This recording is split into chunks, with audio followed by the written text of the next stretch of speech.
You guys want to know something funny? I kid you not. Over the next 2 weeks of us making videos, we're going to come back to this. This is the temperature anomaly outlook here from the Climate Prediction Center.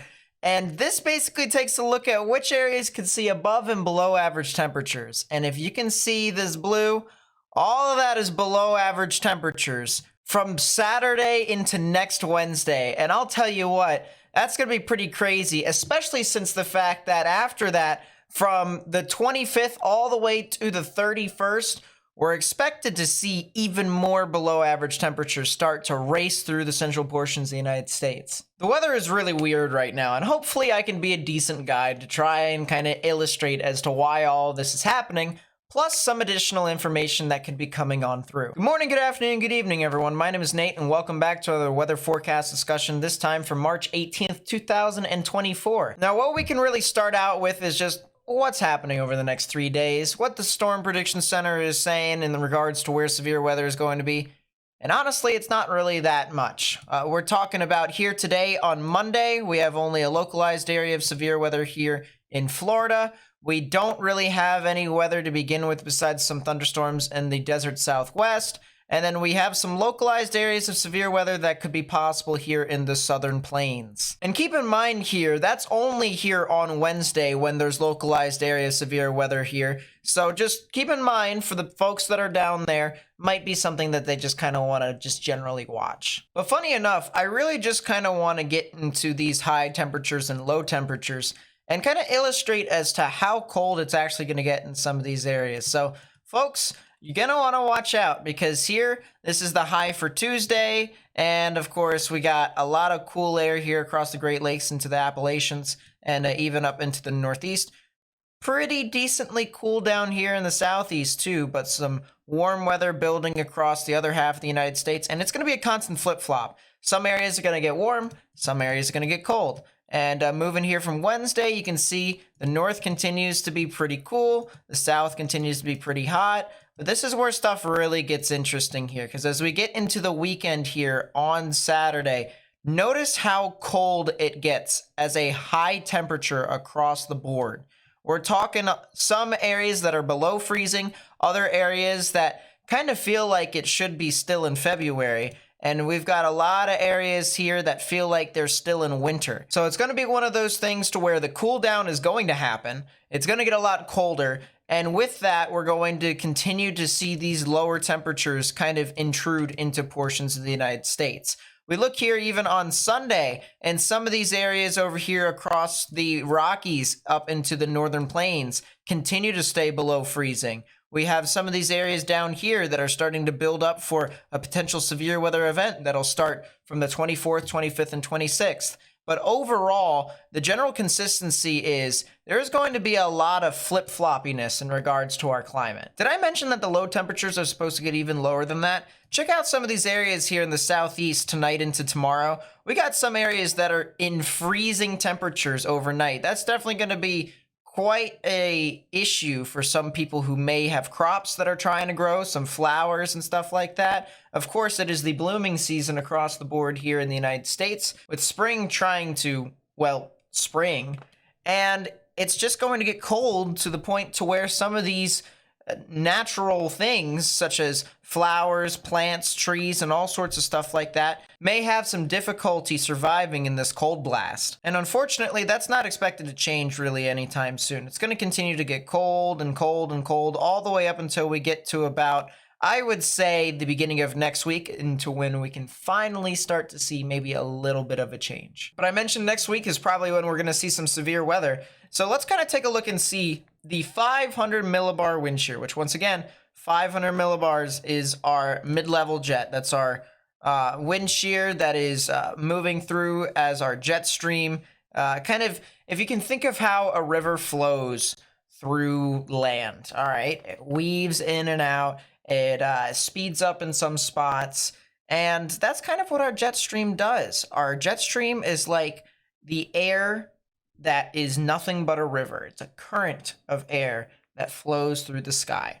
And we've got a lot of strong wind shear here for the most part, starting as of right now, but it'll start to cool down just a little bit in regards to the intensity over the next couple of days.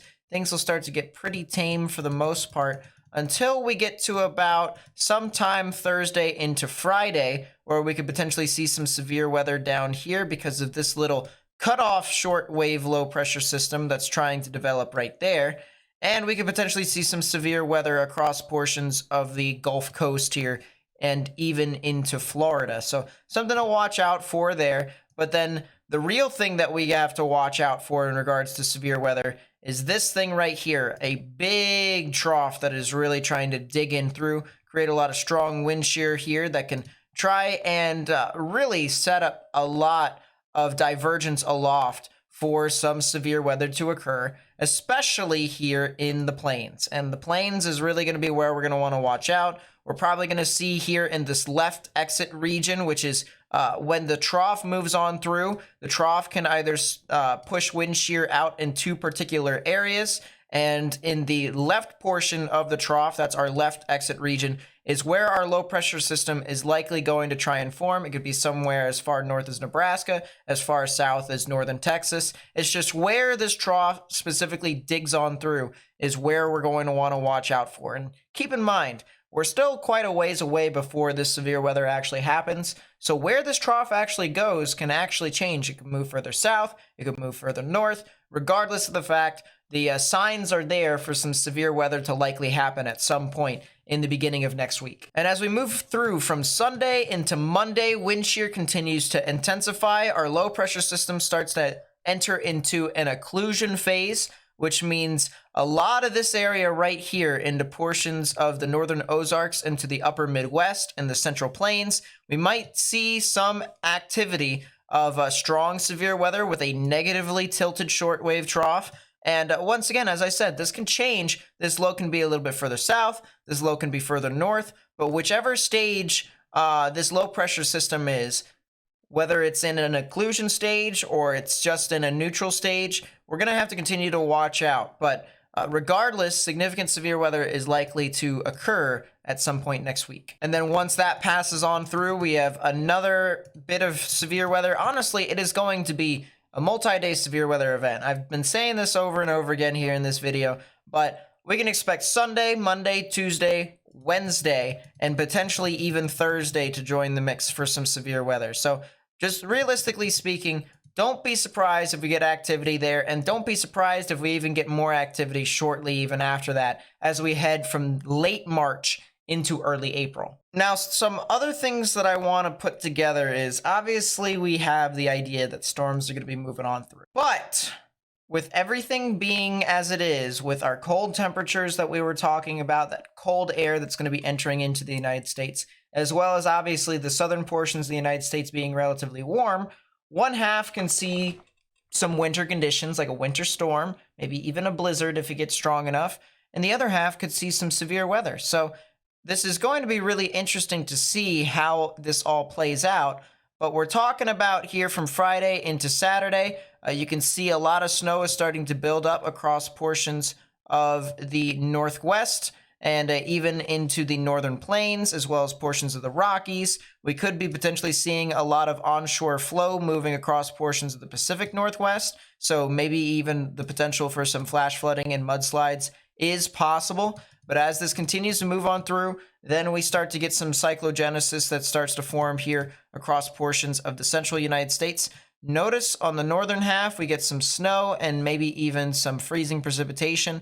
The other half, we get some strong severe weather. And how many instances of this will occur is going to be really interesting to see. It looks like the first low pressure system, at least the surface low pressure system, starts to move off across the Great Lakes, and a new one tries to form down here near portions of the Ozarks and the Southern Plains. So something to watch out for, especially in regards to how many waves of severe weather there could potentially be. And you can see that low pressure system even dig on through the southern United States and try to create more and more severe weather moving off towards the southeast. And believe it or not, that really is all I have for you guys. There's not really much to say, especially when severe weather events or winter weather events are so far out. It's just you can only give the general timings of when stuff can occur. And hopefully you guys kind of take this as more of a video, just kind of keeping it in the back of your head. It's not really supposed to be one of those things to where we're spelling doom or disaster or any sort of thing like that. But realistically speaking, I mean, we do have the chance for a lot of weather events that can occur, especially in the short term. We have, once again, the system that's going to start in the beginning of next week. We have the potential for a storm system to try and form coming this weekend with all that cold air. Maybe even a nor'easter is possible. So we'll just have to see. Everything is kind of in the air, if you will. But by Wednesday, I promise you all, by Wednesday, we're going to have so much analysis for you all that you guys won't even know what to think. So hopefully you guys enjoyed this video. I know it's a little boring, but I wanted to try and make sure you guys got something to kind of think about. So that way when the stuff actually does happen, then you guys know. Thank you guys so much for watching. If you did enjoy the video, please be sure to leave a like, subscribe if you're new, turn on notifications, share this with friends and family on social media. Also follow me on social media, link will be in the description down below. I will catch you guys on Wednesday. We are going to be uploading a video on Wednesday, so make sure you guys come back into the channel by then, and I will see you guys next time. Peace out.